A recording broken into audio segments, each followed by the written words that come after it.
कल्याण राघव। आज कैसे आना हो गया? गुरुजी, हम आपसे कुछ पूछना चाहते हैं। क्या पूछना चाहते हो? पूछो भाई। गुरुजी, आपका एक वीडियो उस पे पड़ा है, सब लोग देख रहे हैं। तो उसका आपने नाम रखा प्रकृति श्रृंगार। हाँ, रखा है राज पंचायत गैज में है, हमने प्रकृति श्रृंगार रखा है। लेकिन बहुत से लोग हैं वो नहीं समझ पा रहे हैं कि प्रकृति श्रृंगार का मतलब क्या है। बिल्कुल ठीक कह रहे हो राघव। प्रकृति श्रृंगार हमने उसका नाम रखा है और हमारे अंदर भी आशंका थी कि श्रीमद् भागवत में प्रकृति श्रृंगार का कोई चैप्टर है नहीं, तो श्रोता लोग ये प्रकृति श्रृंगार क्या है ना। तो हमको भी इस प्रकार का मन में विचार आया था और तुमने ठीक पूछ दिया। देखो, प्रकृति श्रृंगार हमने नाम रखा है और राज पंचाध्यायी का है। हमने एक जो और गया है विवेक का, तो उसमें राधा के नाम की बात आई थी। राधा का नाम कहीं है ही नहीं।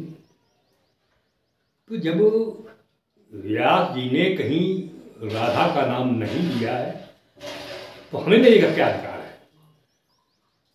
तो हमने प्रकृति राधा के लिए कहा है, प्रकृति का प्रयोग और श्रृंगार कहा है। तो राधा का श्रृंगार किया है भगवान कृष्ण ने, हमने प्रकृति श्रृंगार नाम रखा है। क्योंकि प्रकृति पुरुष का एक पुरुष के अंदर जो शक्ति या सामर्थ्य होती है वो प्रकृति की ही होती है। और अब छोड़ो सब, वो भगवान कृष्ण को कृष्ण नाम है, कृष्ण नाम है, और कृष्ण में जो री लगी हुई है वो राधा है। यदि री हटा दी जाए तो कृष्ण का उच्चारण कृष्ण होगा। कृष्ण वो निरर्थक शब्द है। कृष्ण निरर्थक है, कोई उसका अर्थ नहीं। इसी तरीके से शिव शब्द है। शिव शब्द में जो ई की मात्रा है वो प्रकृति है। प्रकृति और पुरुष, शंकर जी पुरुष है और प्रकृति है ई की मात्रा।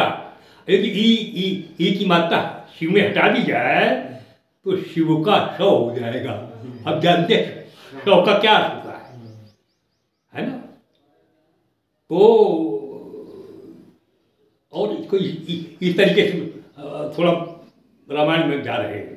कभी चित्रकूट गए हो? नहीं गुरुजी, अभी नहीं गए। अभी नहीं गए? जब जाना, खैर नहीं गए हो जाना, वहाँ देखना। वहाँ मंदाकिनी नदी किनारे एक बहुत बड़ी शिला है, और भागवत का प्रसंग को जोड़ रहे रामायण से। एक बार उस शिला पर सीता के साथ भगवान राम विराजमान है और राम ने फूलों के गहने बनाए, सीता को पहनाया है ना। उसका नाम है फटिक शिला, है ना। और सीता का श्रृंगार किया है। मन में भावना राम की क्या है कि रावण जैसा विरोधी है, उसे जंग लेना है, और जब तक कि ये प्रकृति का सहयोग नहीं हो जाएगा। सीता साधारण थोड़ा है। उपजहि जास, राम के अंदर हृदय भावना है कि सीता कौन है।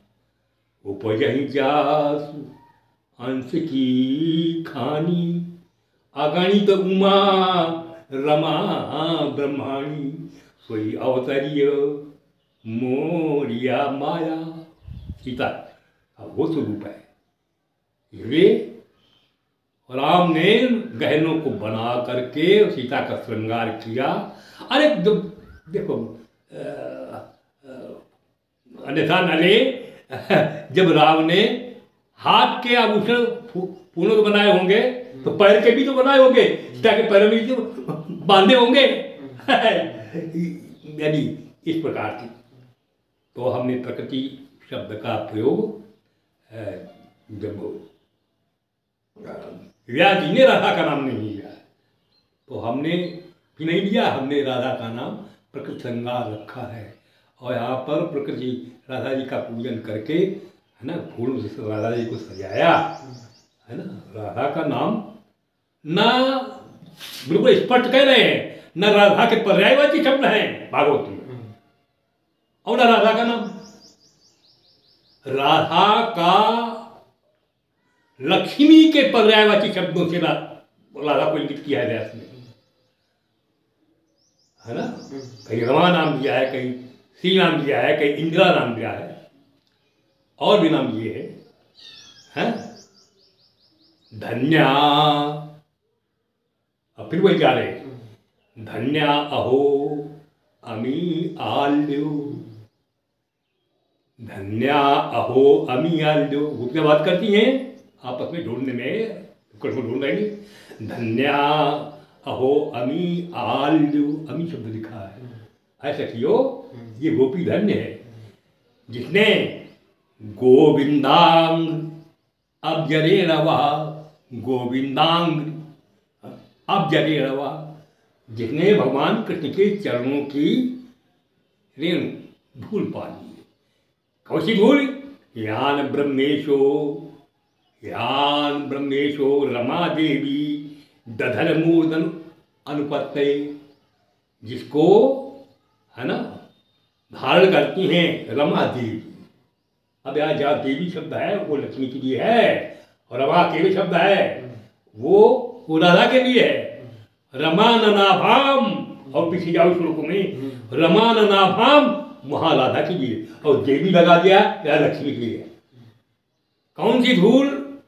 यान ब्रह्मेशो रमा देवी, जिनको लक्ष्मी ब्रह्मा आदि, है ना, देवता अपने सिर पर धारण करते, वो धूल इसको भी नहीं पा रही है राधा के लिए, राधा के अमी, अमी का। आगे चली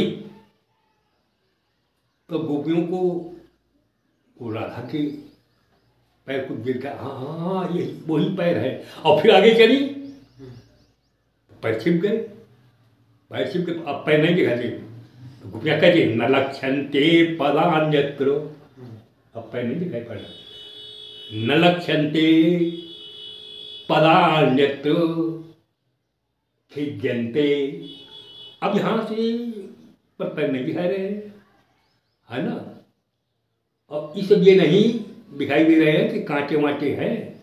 खिद्य सुजाता, खिद्य सुजाता, राधा के लिए, राधा के लिए सुजाता कहा है।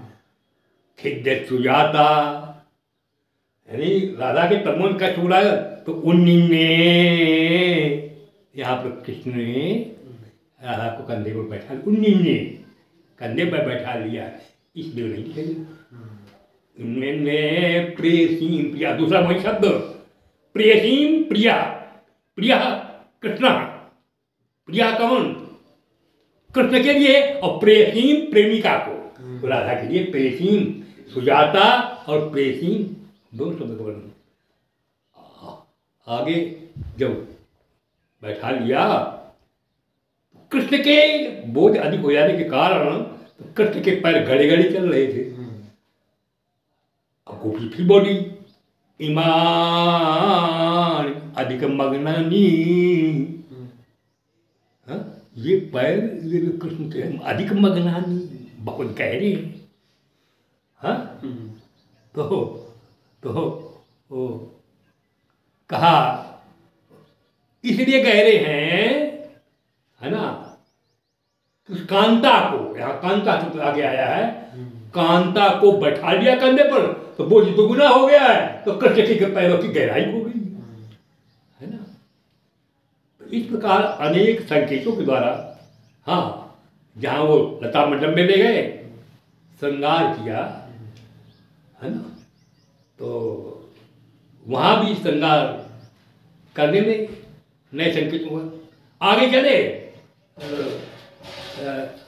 गोपियों ने गोपी गीत गाया, रो रो करके ढूंढा, और उन्हीं में भगवान कृष्ण, है ना, दिखाई पड़ गए। सभी गोपियाँ कोई अंजलि में उनके हाथ लेती हैं, कोई कंधे पर सिर रख देती हैं, कोई चरणों पर बस गई। आज एका, वहाँ पर एका शब्द है, एका भ्रकुटिमाबध्य, उन गोपियों में सब तो उनकी सेवा में है। एका भ्रकुटिमाबध्य, घोड़े चढ़ाए हुए, प्रेम संरब्ध विभला, उसके प्रेम बहुत है, भगवान से नहीं हुई। घृंतीम अक्षर कटाक्षेपै संदट्ट सरक्षदा, घृणा की दृष्टि से भगवान कृष्ण को देख रही है, और संदट्ट सरक्षदा, अपने होठों को दांतों के लिए दबाए हुए। वो कौन है? वो कौन है? अरे वही गोपी है कि जब कंधे पर बैठने गोपी बजी थे तो अंतर्धान हो गए थे। वहाँ बधू शब्द का प्रयोग किया, याद रखो, बधू शब्द का अर्थ बहु होता है। इस प्रकार की शंका न करना, क्या क्या कृष्ण की बधू है? हाँ, अब हम इस पर ज्यादा चर्चा हाँ, श्रीमद् भागवत में नहीं, लेकिन गर्ग संहिता में है। यदि बधू शब्द का प्रयोग, यहाँ पर बधू तो वो सामान्य भाव का प्रयोग है। ऐसे लड़के आपस में तुम्हें दूल्हा बना दें, हम तुम्हें बहू बनाएंगे, तो वो भाव भाववत का है, वो बधू शब्द का प्रयोग है। लेकिन गर्ग संहिता में है, कहीं भी जो चित्र आपको मिलेंगे तो राधा कृष्ण के मिलेंगे, रुक्मिणी कृष्ण का, सत्यभामा कृष्ण का, कालिंदी कृष्ण का, इनके साथ विवाह हुआ कभी नहीं मिलेंगे, है ना। और राधा कृष्ण हो गए, राधा प्रकृति है और कृष्ण ब्रह्म है ना। तो ब्रह्म और प्रकृति एक में जुड़े हुए। तो इस तरीके से भांडीर वन में, हाँ उसमें है, अगर भांडीर वन में पाणी ग्रहण क्या कहा जाए, भांडीर वन में ब्रह्मा जी ने इनका विवाह। हम एक बात पूछना चाहते हैं, है ना, कि गर्गाचार्य जी आचार्य थे यदुवंशियों के, तो नामकरण संस्कार करा, विवाह क्यों नहीं कराए? विवाह क्यों नहीं कराए? गर्गाचार्य जी ने क्यों नहीं कराया ब्रह्मा को? क्यों? कि राधा विभूति है और कृष्ण विभूति है, विभूति को विभूति में जोड़ने का काम एक विभूति ही कर सकता है ना। ब्रह्मा की विभूति है, इसलिए। और पाणी ग्रहण का एक तरफा पाणी ग्रहण है, भांडीवर में है, ब्रह्मा जी ने संस्कार कराया और केवल इतना पाणी ग्रहण है। राधा बहुत बड़ी है कि पाणी ग्रहण संस्कार जो संपन्न हो गया तो राधा जी ने कृष्ण को ऐसे हाथों में ले करके और यशोदा की गोद में दे दिया है। और इतना आचार संहिता में है, इतना पाणी ग्रहण है। हर पाणी ग्रहण तो है, लेकिन हाथ में हाथ बरबधू के नहीं है ना, ना, केवल यशोदा के गोद में उनको रख दिया है। तो भांडी का एक क्या करना।